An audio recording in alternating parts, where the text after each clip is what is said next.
Pariyatti Audiobooks presents Coming to Terms with One's Shadow by Ruth Walshe. Narrated by Joseph Jacob.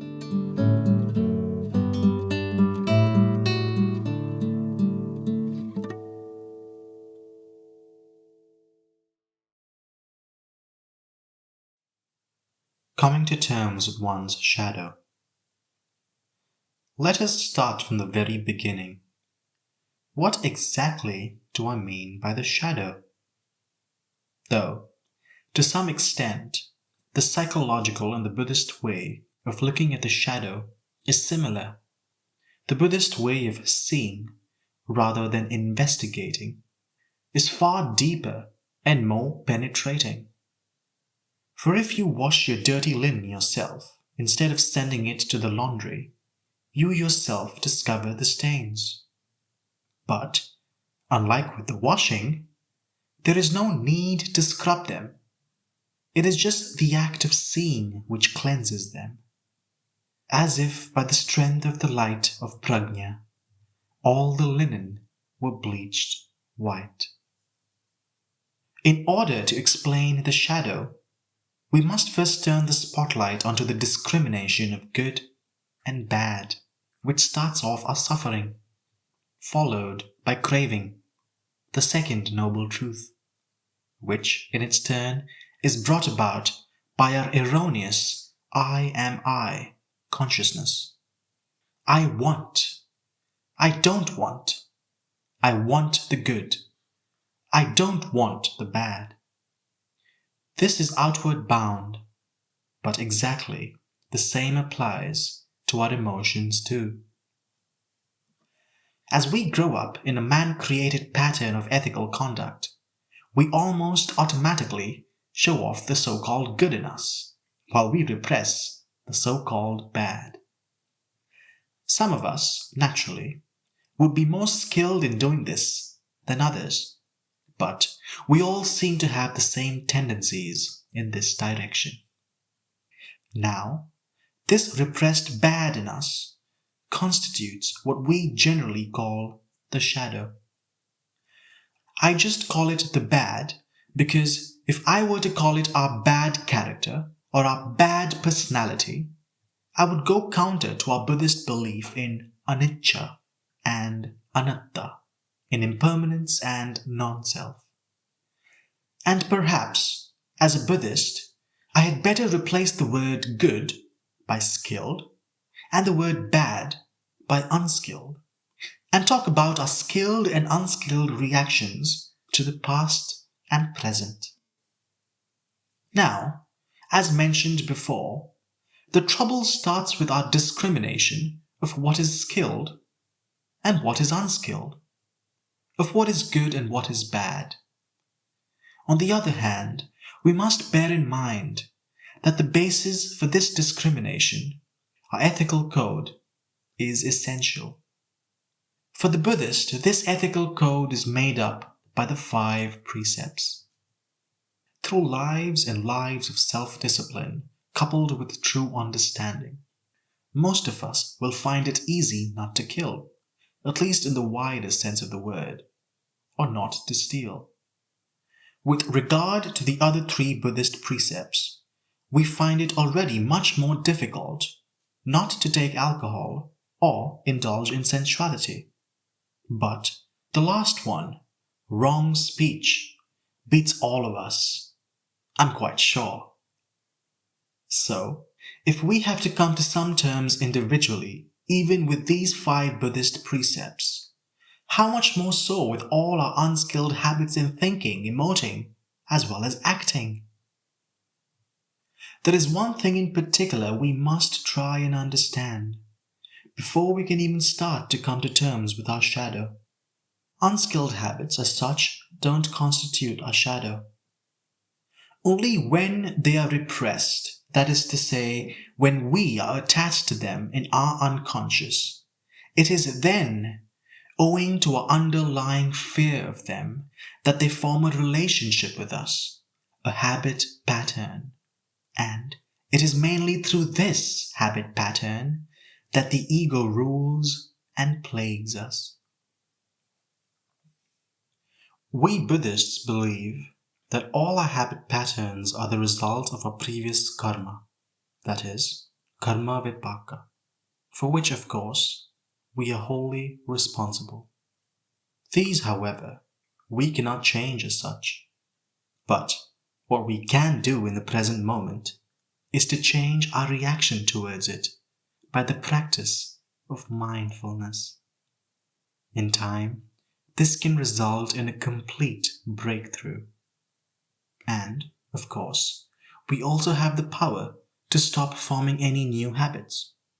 But all this is a long and arduous task, which needs a lot of insight into the true nature of things. The remedy is to accept instead of repressing, detachment instead of attachment. And the first step is to have a better understanding of the ego's general feeling of insecurity, which is causing our karmic makeup, rather than our constant emotional judgment. But surely, some people might say, we must never accept our faults. Instead, we must try all we can to improve ourselves. To this, the Buddhist answer is yes and no. The fact that it is necessary to improve ourselves is certainly right. Only it can never be done by us, by our ego. The ego stands for total ignorance. How can ignorance therefore improve ignorance? I think it might be as well to differentiate here between the everyday mode of awareness, when the ego is in full swing and the intellect decides our actions, and a deeper mode of awareness, when there's a seeing, a true understanding. The depth depends on how much the ego is out of the way.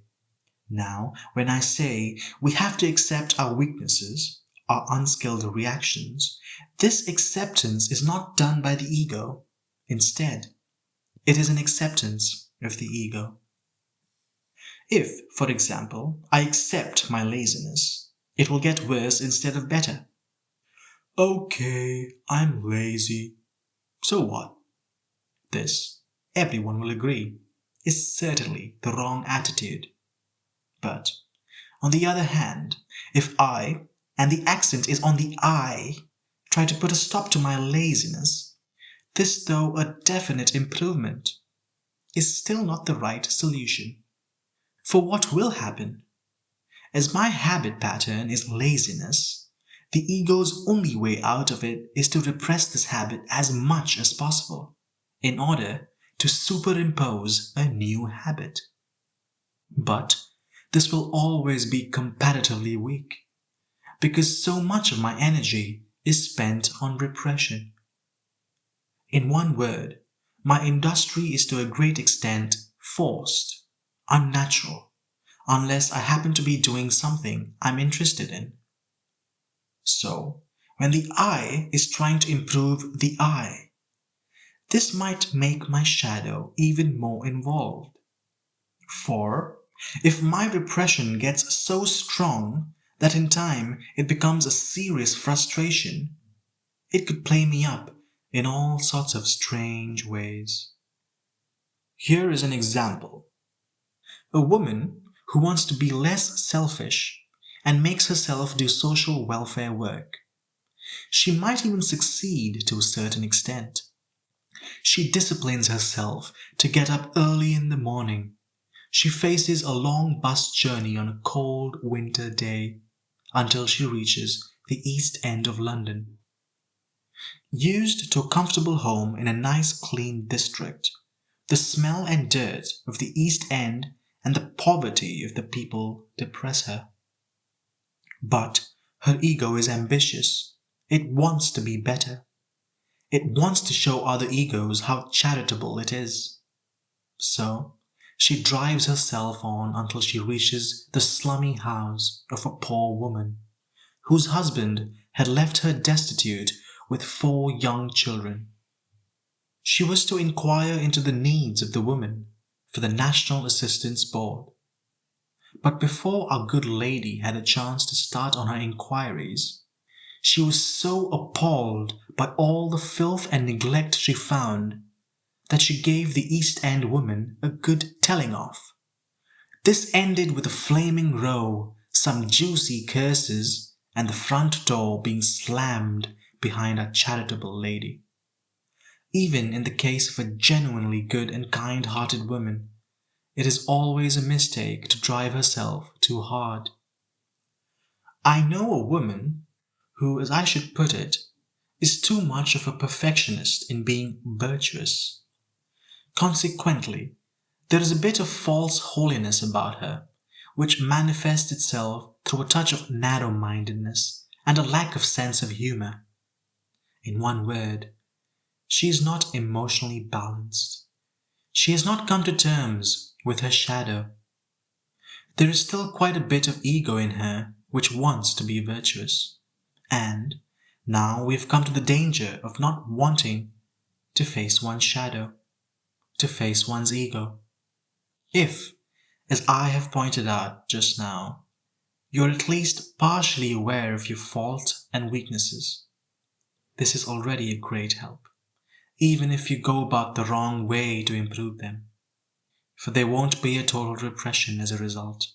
But, on the other hand, if a person completely represses one or the other weaknesses in him, this might have quite serious consequences. To quote another example of a very light case in this direction, I knew a man who was one of the world's greatest fussers, always agitated, always nervous. But he would never admit it, not even to himself. So, he projected his weakness onto his wife. At the slightest trouble, he used to say to her, "For goodness sake, woman, don't fuss so much. Keep your hat on." Until she herself and all their friends really believed that she was the culprit. Only after the husband's death did we all discover, somewhat to our surprise, that the woman wasn't really a nervous type at all. Before we deal with the Buddhist way of coming to terms with one's shadow, or rather of transcending it by true acceptance, let us have a quick look at the psychiatrist's treatment. It will be interesting to try and find out how much these two ways have in common, but also where and how they differ. As I already pointed out in the beginning, it is the psychiatrist, a doctor, who gives the patient a helping hand throughout the treatment, while the Buddhist has to do the job entirely on his own. The psychiatrist's function as a doctor might increase the patient's repressed fear, for this doctor-patient relationship brings it more clearly to his mind that he is mentally ill. Thus, this relationship has its very foundation in discrimination, well and ill, giving and taking. So however skilled the psychiatrist is, there always must be a certain barrier of fear and shame and all sorts of emotions between him and the patient. On the other hand, the psychiatrist is also often used by the patient to project his own emotions onto, which is an escape rather than an acceptance of the true situation. Where, however, psychology and Buddhism go, to quite an extent hand in hand, is the mutual discovery that all the various repressed emotions constitute the shadow, and therefore have to be dug out and brought up into daylight in order that the patient may be freed from suffering. The ways and means adopted by the psychiatrist to achieve this, however, are not our concern here. Now, such a psychological treatment can never be 100% success, for it can never go deep enough to accept and thus transcend the whole of the patient's shadow. As it is only partly direct and partly on an intellectual level, the repressed emotions of the past cannot wholly come up and thus be wholly accepted in the here and now. Before I try and explain this more fully, let us go right back to our various discriminations, because it is already here that one of the fundamental differences between psychology and Buddhism lies. For Buddhism teaches us the way to transcend the I am I consciousness, which constitutes the ego, until that which lies beyond is realized. This is nirvana, enlightenment. For me to write about this would be an inflated ego article, so I shall not even try to lose myself here. But what I do want to point out is that Buddhism regards our everyday consciousness as only one mode of awareness, and a completely ignorant one at that. It is, like everything else in the mundane world, impermanent and completely bare of any self, anicca, anatta.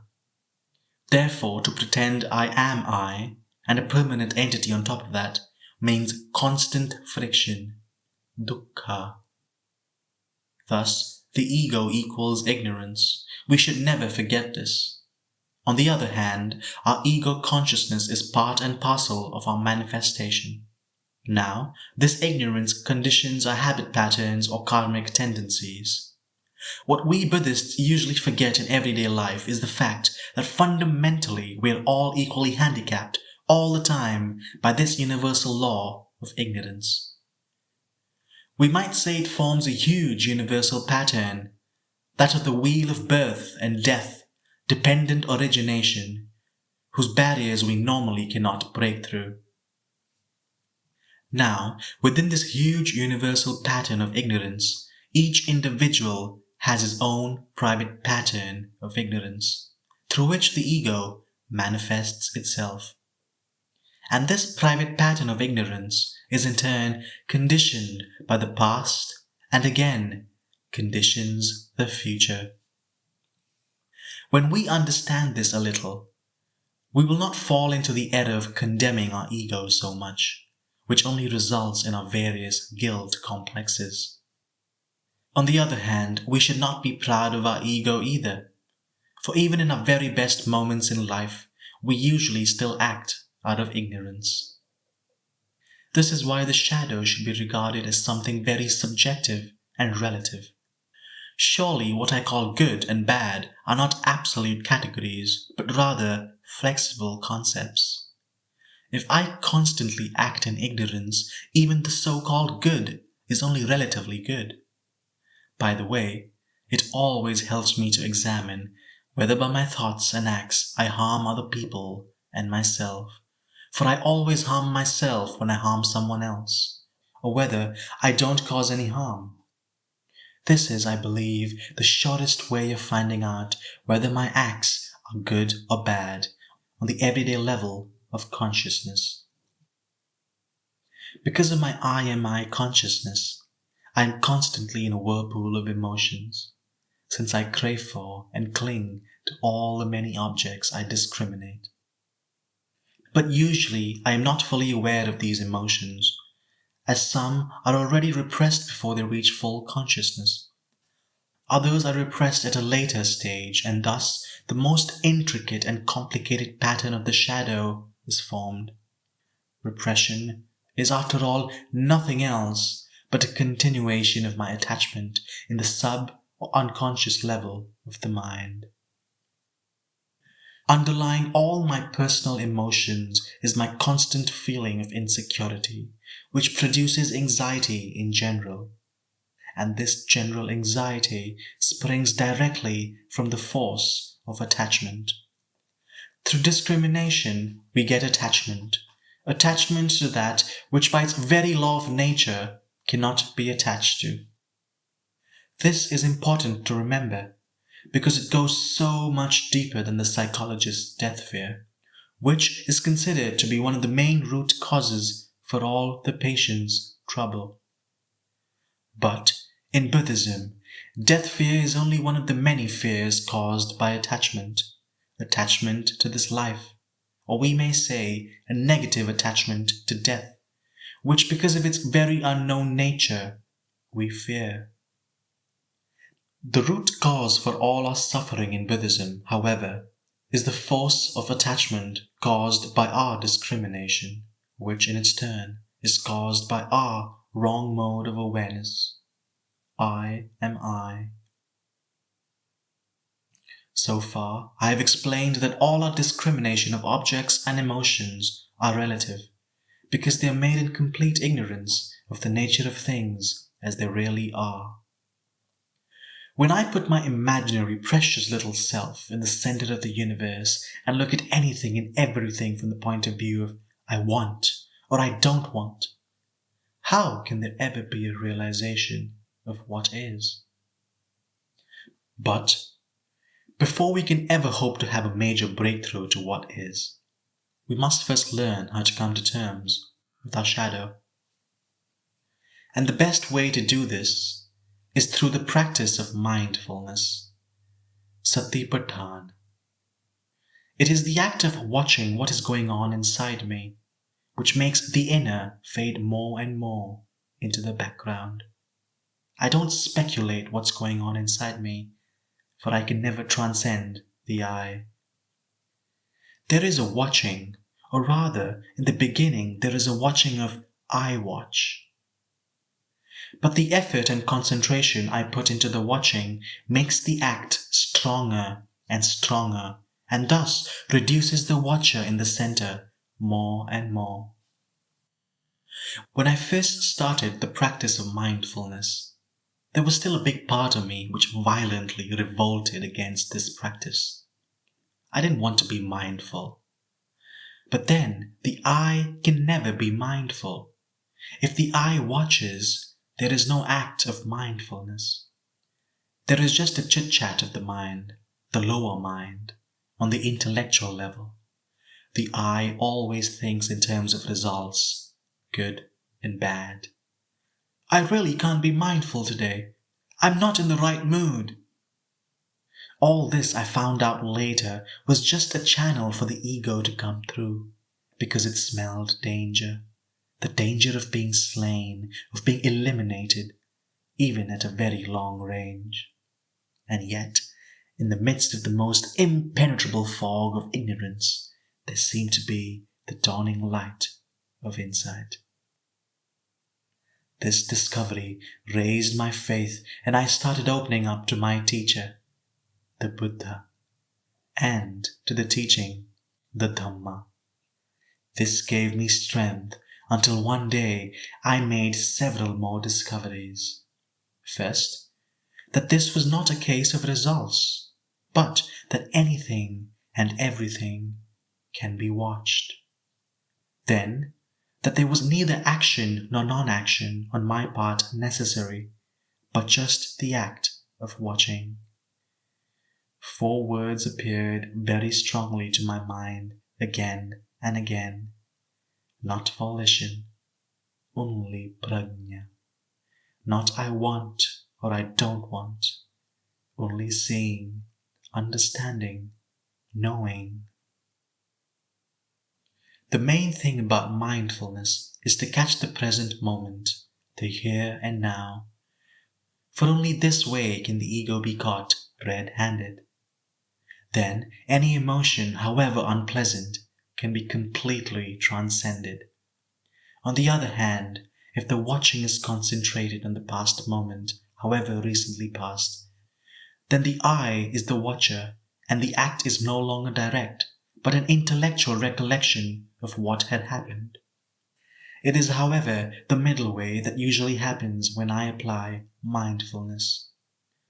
There is just a part of the here and now being caught in the watching, but this is enough to uproot thoughts, emotions, and sense impressions which are streaming in all the time, until they all become disconnected and somehow dreamlike. This is quite a calming and soothing experience, for the ego is no longer being taken seriously by the ego. It is when the ego is a little out of the way, when the time has come to link up with the Buddha, which results in understanding more and more the working of the Dhamma. This might perhaps be called the first step towards abandoning the ego. If, on the other hand, the ego is in complete charge, no abandonment is possible.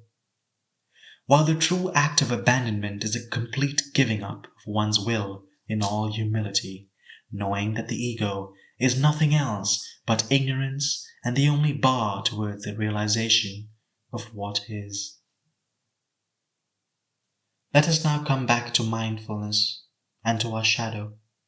The greatest wonder about this Buddhist practice of mindfulness to me is the realization that the mere seeing as a result of the watching is the cure of any suffering.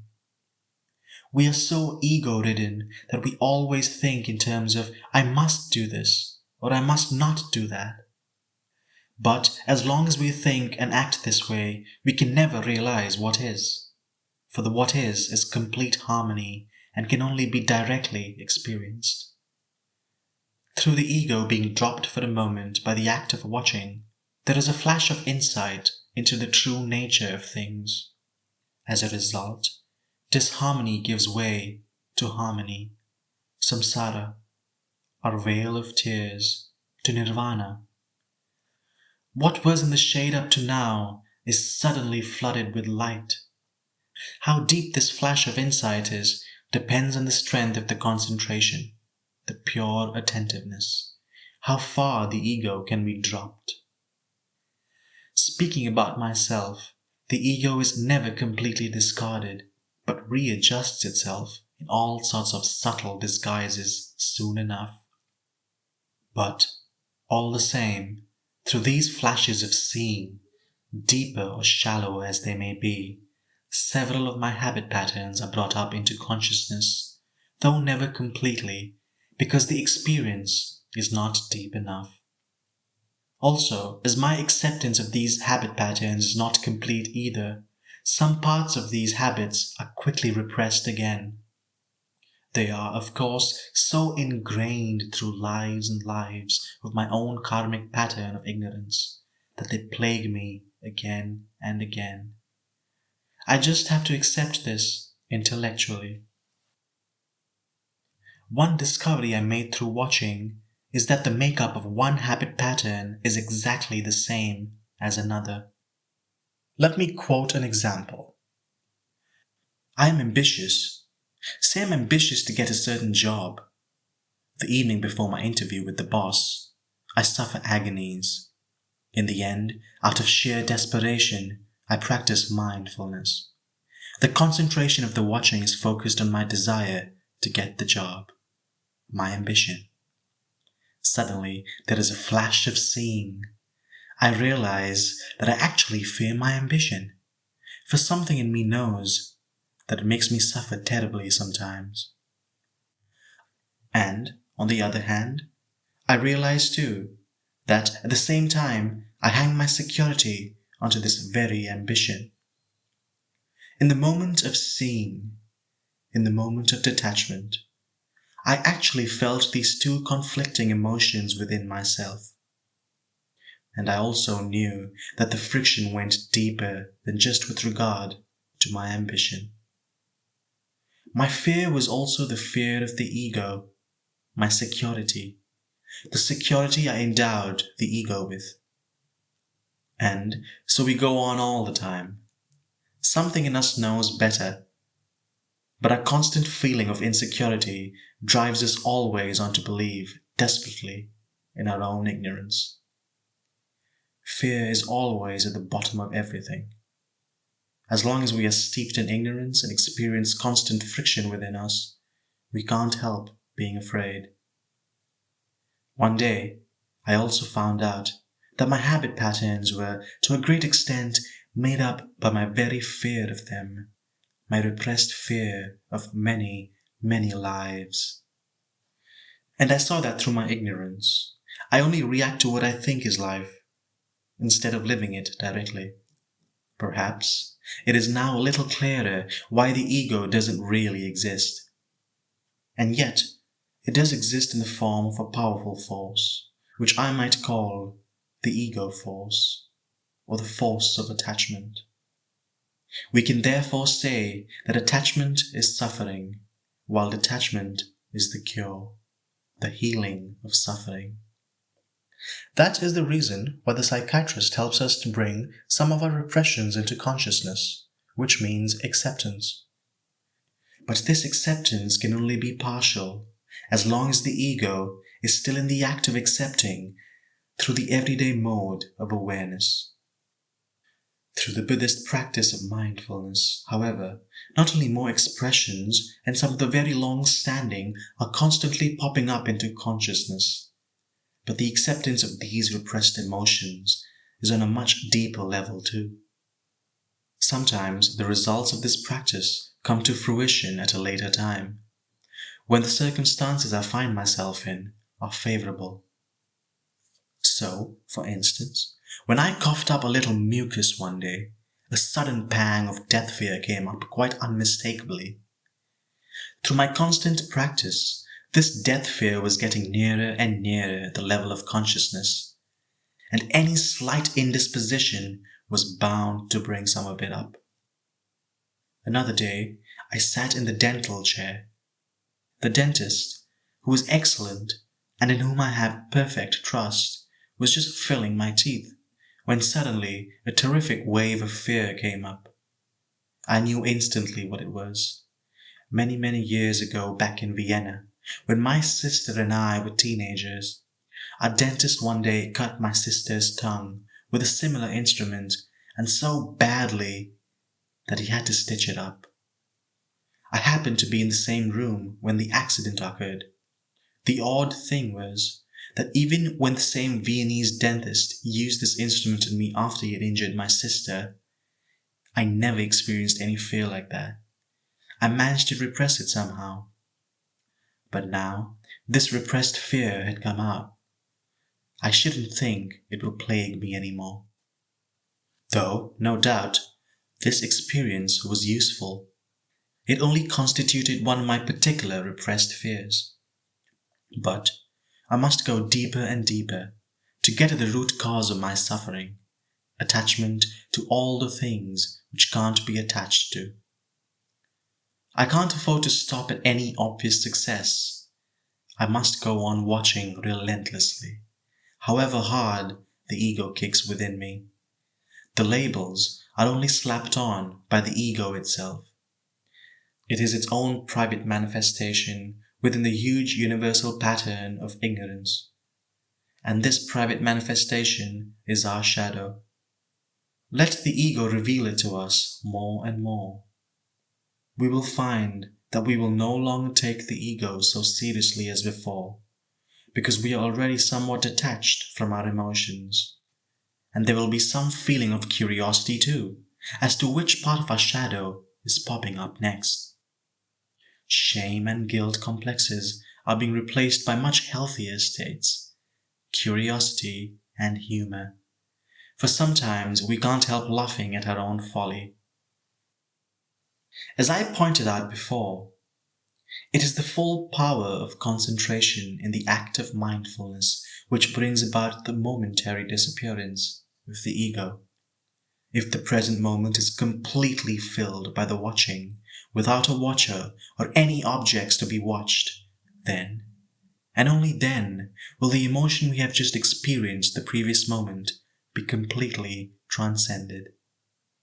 Then, and only then, will there be a realization of what is. Of course, the same emotion is bound to come up again later, for the habit pattern is too strong to be broken by single moments of transcendence. But our shadow will be weakened, and in time it may be replaced by healthier habits, as our insight into the true nature of things and our compassion towards all suffering of mankind grow. Insight and compassion always go together. They continuously complement each other. And thus, treading the path, the day will come when instead of just coming to terms with our shadow, a whole separate individuality will be transcended altogether. Then the goal will be realized, enlightenment, nirvana. Finally, let us remember one more thing. It is never we who experience any realization, who gain any insight, or feel any compassion. let us accept this in all humility.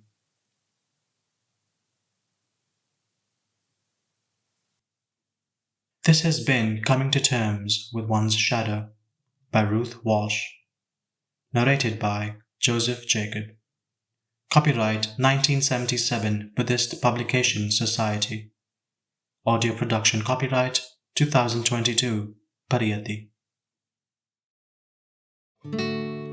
Pariyatti, a non-profit 501c3 organization, offers a wide variety of books, eBooks, videos, and audiobooks about the teachings of the Buddha, the Pāli language, and Vipassana meditation. Browse our complete catalog at www.pariyatti.org.